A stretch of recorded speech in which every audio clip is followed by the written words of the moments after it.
మొన్న వీడియోలో మీకు స్ప్రౌట్స్ ఎలా ప్రిపేర్ చేసుకోవాలో చూపించా కదా! అవి ఎలా వచ్చాయో చూపిస్తాను. అలాగే ఈరోజు ఫ్రిడ్జ్ అయితే క్లీన్ చేశానండి. ఎవరన్నా ఫ్రిడ్జ్ క్లీన్ చేసుకోవాలంటే చిన్న చిట్కా కూడా చెప్తాను.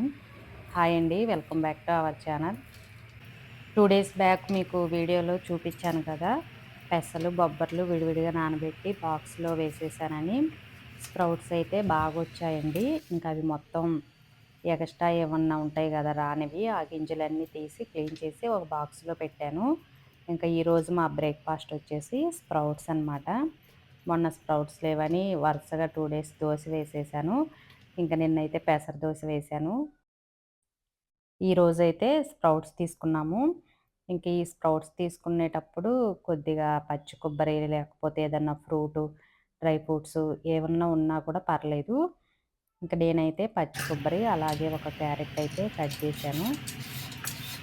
చాలా హెల్తీ ఫుడ్డు. ఎక్కువ ప్రోటీన్, ఫైబర్ అయితే ఎక్కువుంటుంది.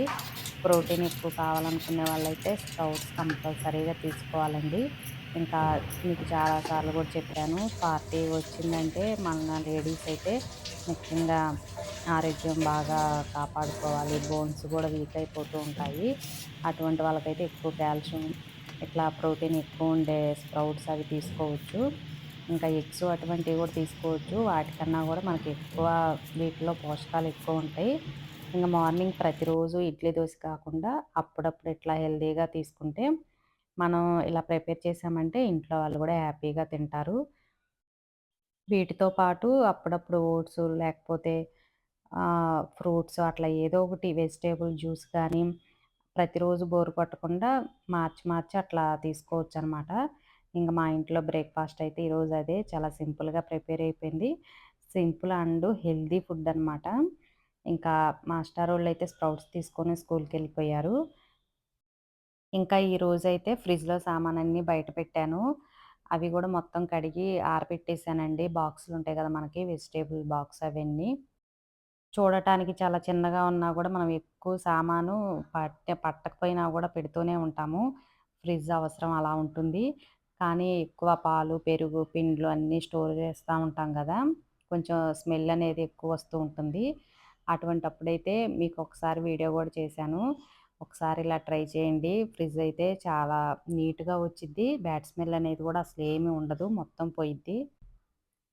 ఒక గిన్నెలో వాటర్ తీసుకొని, ఒక హాఫ్ లెమను, అలాగే ఒక స్పూను వంట సోడా, ఒక స్పూన్ విమ్ బార్ వేసేసి మంచిగా కలిపి, ఒక క్లాత్ పెట్టి తుడిచేసామంటే ఎంత మంచి స్మెల్ వచ్చిద్దోనండి. మనం పెరుగు, పాలు ఆ స్మెల్ ఏదన్నా ఉన్నా గూడా పోయిద్దనమాట. ఒక్కొక్కసారి పిండి పెట్టామంటే పులిసిన స్మెల్ గూడా వస్తూ ఉంటుంది. అవి గూడా మొత్తం పోతాయి. ఫ్రిడ్జ్ లోపల ఉన్న డస్టు అటువంటియన్నీ పోతాయి. ఇంకా క్రిములు అటువంటివి గూడా ఉండదు. ఎందుకంటే మనం వంట సోడా వేస్తున్నాం, లెమను అలాగే విమ్ బార్ వేసామని చెప్పా గదా! ఫ్రిడ్జ్ చాలా నీట్‌గా తుడుచుకోవచ్చు.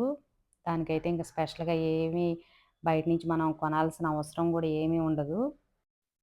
ఒక్కొక్కసారి మనకి కూరగాయలు పాడైపోయినప్పుడు మరకల్లాగా కూడా పడుతూ ఉంటాయి. లేకపోతే కారప్పొళ్ళు అటువంటి తడి ఉండిద్ది గదా ఫ్రిడ్జ్‌లో. అవి పడ్డా గూడా గడ్డ కట్టుకుపోయినట్టు గట్టిగా అయిపోతాయి గదా! అటువంటివి ఉన్న మరకలు గూడా పూర్తిగా పోతాయన్నమాట. ఇట్లా వాటర్‌లో ఇవన్నీ వేసి ఒకసారి ప్లీజ్ క్లీన్ చేశారంటే ఎప్పుడైనా ఇలానే చేస్తారు.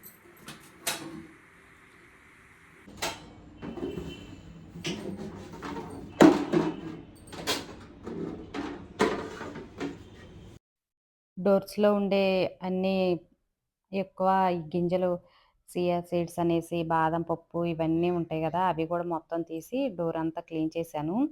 అవి సర్దిన తర్వాత ఇంకా చిన్న పనుంటే ఇంట్లో చేసుకొని, తర్వాత ఫ్రిడ్జ్ లోపల గూడా మొత్తం క్లీన్ చేసి, ఇవి గూడా వెజిటబుల్ బాక్స్ అన్నీ కడిగి అలా పెట్టేసాననమాట స్టాండ్‌లో. మా ఫ్రిడ్జ్‌లో అయితే ఎక్కువ సామానయితే ఏమీ ఉండదు. నేను ఇడ్లీ పిండి, దోస పిండి అప్పటికప్పుడే ప్రిపేర్ చేస్తా గాబట్టి, ఇంకా రెడ్ చిల్లీ పౌడర్, అలాగే మసాలా కారం, లేకపోతే పాలు, పెరుగు అవైతే ఎక్కువుంటాయండి.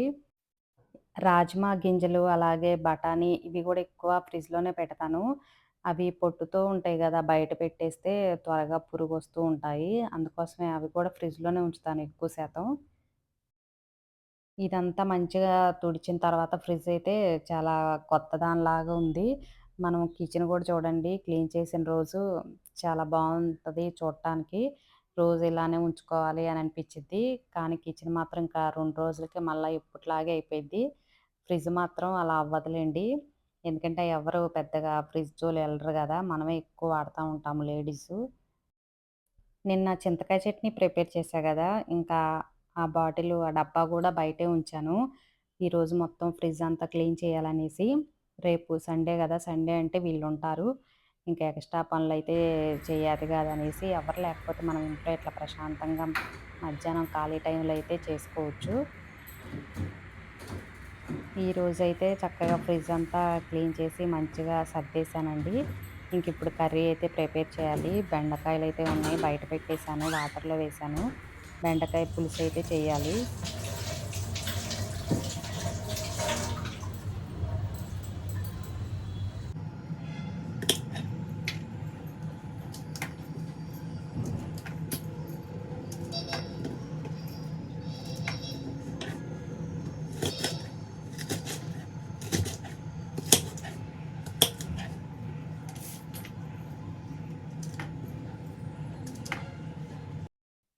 బెండకాయ ఫ్రై కాదు గదా! పులుసు కర్రీ గాబట్టి కొంచెం పెద్ద పెద్ద పీసులే కట్ జేయాలి.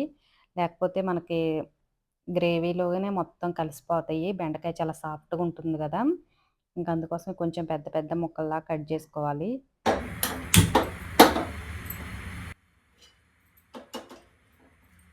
చాలా స్పీడ్‌గా అయిపోయిద్దండి కర్రీ. టేస్ట్ కూడా చాలా బావుంటుంది. మనకి పప్పుచారు, సాంబార్‌లాగా కాకుండా వెరైటీగా కొంచెం గ్రేవీ కర్రీలాగుంటుంది ఈ పులుసు.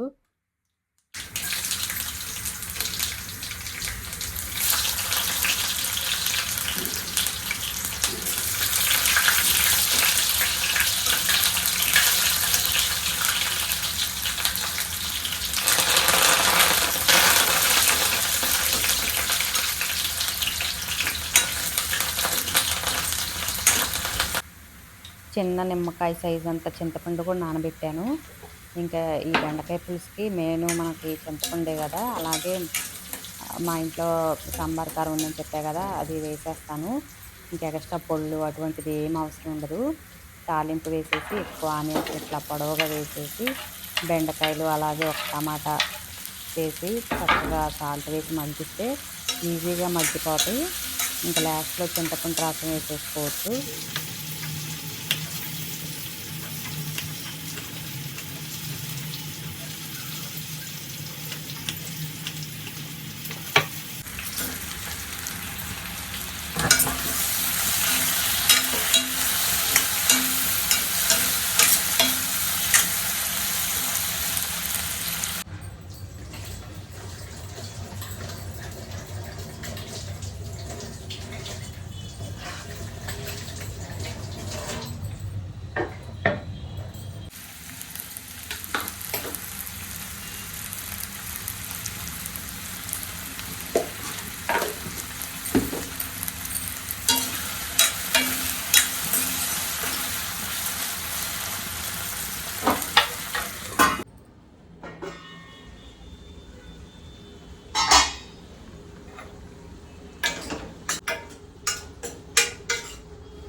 బెండకాయ ఏముందండి చాలా స్పీడ్‌గా మగ్గిపోయిద్ది. టమాటా కూడా మగ్గిపోయింది చూసారా? ఇంకిప్పుడు రెడ్ చిల్లీ పౌడర్, కొద్దిగా చింతపండు నానబెట్టానన్నా గదా! ఇంకా అట్లా గ్రేవీలాగా వేసేసాను. చక్కగా మీడియం ఫ్లేమ్‌లో పెట్టేసామంటే బాగా ఉడికిపోయిద్ది. తాలింపులోనే ఎక్కువ వెల్లుల్లిపాయలు కూడా దంచి వేశాను. ఇంకా బాగా తిక్కుగా కావాలనుకునే వాళ్ళు ఒక స్పూను బియ్య పిండిలో వాటర్ వేసి కలిపి వేసేస్తారు. నేనైతే ఏమీ వేయను. చాలామంది చిన్న బెల్లం ముక్క కూడా వేసుకుంటారంట. మాకైతే ఇలానే ఇష్టం. ఇంకా పూర్తిగా మరీ తిక్కుగా అవ్వకుండా ఇట్లా కొంచెం రైస్‌లో కలిసేటట్టు ఉంచుతాననమాట. అంతేనండి. వీడియో నచ్చితే లైక్ చేయండి.